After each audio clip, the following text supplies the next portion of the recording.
गांव में जा पहुंचा। महिलाएं कुएं पर पानी भर रही थीं। ऊदल ने घोड़े को पानी पिलाने को कहा। उन्होंने पूछा, तुम कहाँ के राजकुमार हो? यहाँ किसकी इजाजत से घुस आए? ऊदल ने अपना परिचय दे दिया। मैं आल्हा का छोटा भाई हूँ, महोबा के राजा परिमाल का राजकुमार हूँ। कुएं पर माहिल की बांदी भी थी। वह बोली, तुम जो भी हो अभी वापस भाग जाओ। राजा माहिल को पता चलेगा तो तुम्हारा घोड़ा भी छीन लिया जाएगा और सजा मिलेगी सो अलग। इतनी बात सुनकर ऊदल ने गुलेल से मारकर सभी पनिहारिन महिलाओं के घड़े फोड़ दिए। अपने घोड़े पर सवार होकर महोबा की ओर चला आया। बांदी ने माहिल से जाकर नमक मिर्च लगाकर शिकायत की। इस बार माहिल ने पत्र लिखा तो बड़ा व्यंग्य भरा था। प्रणाम के पश्चात घटना का वर्णन करते हुए कहा, तुम्हारे घर जो ऊदल नामक अनाथ लड़का रहता है वह स्वयं को बड़ा बहादुर समझता है। उसने उरई में आकर स्त्रियों से छेड़छाड़ की, सबके घड़े फोड़ दिए। उसमें इतना बल है तो मांडीगढ़ में जाकर बाप का बदला क्यों नहीं लेता? उसके बाप और ताऊ की खोपड़ियाँ वहाँ बरगद पर टंगी है। तुम्हारी रानी का जो नौलखा हार छीन कर ले गया, वहाँ करिया राय पर अपनी शक्ति दिखाए। यहाँ उरई में आकर क्यों उत्पात मचाता है? पत्रवाहक पत्र लेकर महोबा में जा पहुँचा। राजा परिमाल के दरबार में जाकर प्रणाम किया और पत्र सौंप दिया। राजा ने पत्र सभा में पढ़कर सुनवाया।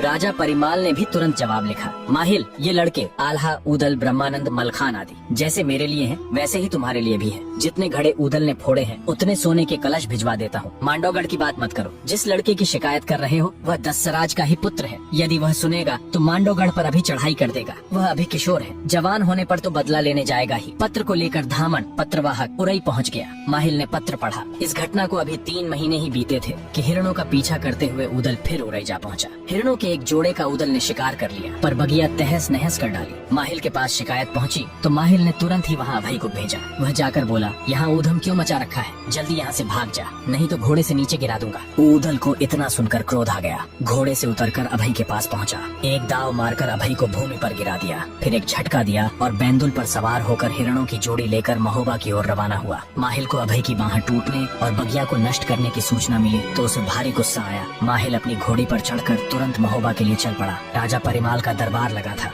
राजा तो माहिल का हाल पूछ रहे थे, परंतु माहिल ने ऊदल की शिकायत शुरू कर दी। ऊदल इतने बहादुर हो गए तो क्यों न मांडोगढ़ जाकर युद्ध करते, जहाँ करिया राय ने दसराज और बछराज का सिर काटकर बरगद पर लटका दिया था। तुम्हारा धनमाल और नौलखा हार लूट कर ले गया था। बार बार उरई में आकर क्यों उत्पात मचाता है? राजा परिमाल बोले, माहिल, जो भी हानि ऊदल ने पहुँचाई है मैं उसका दुगुना धन एवज में देने को तैयार हूँ, पर मांडोगढ़ की बात मत करो। यदि ऊदल के कान में पड़ गई तो वह अभी मांडोगढ़ जा पहुँचेगा। ऊदल को मरने से डर नहीं लगता। हम जब ठीक समझेंगे तब करिया राय से निपट लेंगे। तब तक ऊदल के कान में बात पड़ ही गई। वह दरबार में आ पहुँचा और बोला, दादा मुझे बताओ, वह मांडोगढ़ का करिया राय कौन है? हमारे पिता और चाचा की खोपड़ियाँ कहाँ टंगी हैं? जल्दी सारी बात बताओ। परिमाल ने बात बदली। पैरागढ़ की लड़ाई में तुम्हारे पिता रण में मारे गए थे। उसी गढ़ का दूसरा नाम सिलहट है। तब ऊदल ने माहिल से ही पूछा, आपने मांडोगढ़ की चर्चा की है तो आप खुलकर सारी घटना बताओ। माहिल ने उत्तर दिया, सब घटना तुम्हारी माता देवला को पता है, जाकर उसी से पूछो। ऊदल ये सुनकर क्रोध से कांपने लगा, पसीने से तर हो गया और आंखें लाल हो गई। मामा माहिल को ललकार कर बोला,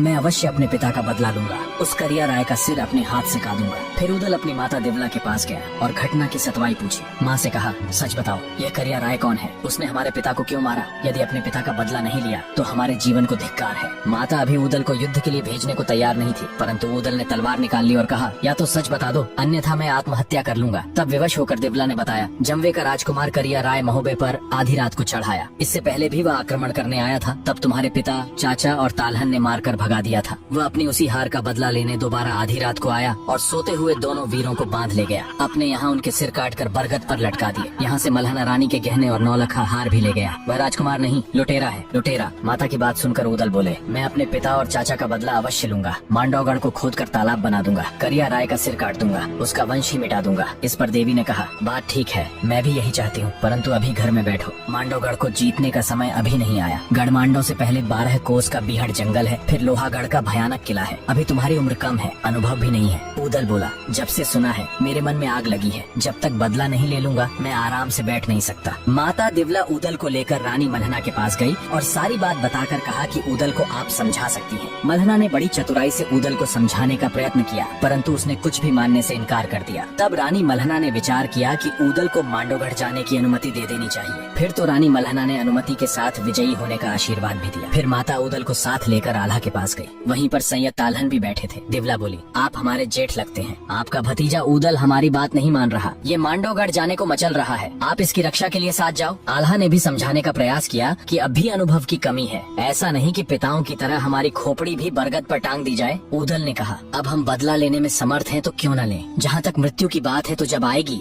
तो 7 तालों में भी नहीं छोड़ेगी, और नहीं आई तो कोई नहीं मार सकता। अब जल्दी से कुछ फौज साथ लो और मांडवगढ़ पर चढ़ाई करो। आप में से कोई न जाना चाहे तो मैं अकेला ही जाता हूँ। ऊदल की बात सुनकर मलखान ने कहा, चिंता मत करो, मैं तुम्हारे साथ चलूंगा। फिर ऊदल ने ताला सैयद से कहा, चाचा जी, आपने हमें पाला और संभाला है, आप ही रास्ता बताओ जिससे हम अपने उद्देश्य में सफल हों। ताला सैयद ने उत्तर दिया, बेटा ऊदल, जब तक बनारस वाला ताला सैयद जीवित है तब तक तुम्हें चिंता करने की क्या जरूरत। जहाँ मोर्चा सबसे कठिन समझो वहाँ मुझे लगा देना। अब तो सब उत्साहित हो गए। मलखान ने देवपाल से कहा, मांडवगढ़ जाने के लिए शुभ मुहूर्त का पता करो। देवपाल ने पंचांग उठाया और ठीक समय बता दिया। साथ ही सलाह दी, जोगियों का वेश धारण करो, पहले महोबा में ही अलख जगाएं और माता देवला और रानी मलहना के सामने जाएं। देखें वे पहचान सकेंगी या नहीं। मलखान की यह योजना सबको भा गई। सैयद ताला ने सारंगी पकड़ ली, आल्हा ने डमरू उठा लिया, देवपाल ने खंजरी बजानी शुरू कर दी, ऊदल ने बांसुरी बजानी शुरू कर दी। सब मंडली साथ चल पड़ी और तरह तरह के भजन राग गाने लगी। रानी मलहना के द्वार पर अलख जगा दिया। बांदी ने सूचना दी कि बड़े पहुँचे हुए जोगी आए हैं। मलहना जोगियों को देखने द्वार पर आई। मलहना ने उन्हें नहीं पहचाना और पूछा, जोगी कहाँ से पधारे हैं, भिक्षा में क्या लेने की इच्छा है। तब ऊदल ने कहा, माता धोखे में मत रहना, मेरा नाम उदय सिंह राय है, हम अपने पिता का बदला लेने मांडवगढ़ जा रहे हैं। माता मलहना ने आशीर्वाद दिया। फिर वे सब देवला के महल पर पहुँचे। माता देवला ने भी नहीं पहचाना, बोली, योगियों कहाँ से आए हो, बड़े सुंदर लग रहे हो, आज यहीं विश्राम करो और हमारा आतिथ्य स्वीकारो। तब ऊदल ने कहा, माता हम तो तुम्हारे ही पुत्र हैं, ये देखो चाचा सैयद हैं, इन्हें भी आप नहीं पहचान सकी। तब माता देवला ने सबको टीका करके विदा किया, सबकी पीठ ठोकी तथा आशीर्वाद दिया। माता देवला ने भी मांडवगढ़ साथ चलने की तैयारी कर ली। फिर फौज को साथ लिया, तोपें सजवाई, हाथी और घुड़सवार सेना तैयार की और युद्ध की तैयारी करने लगे। सब फौज तैयार हो गई। ऊदल तब बोले, आप सब हमारे भाई लगते हो, कोई नौकर चाकर नहीं हो। जिनका घर में पत्नी में मोह हो वे हमारे साथ न चले, हमारे साथ वे चले जो मरने से न डरते हो। सैनिकों ने विश्वास दिलाया कि हम पूरी तरह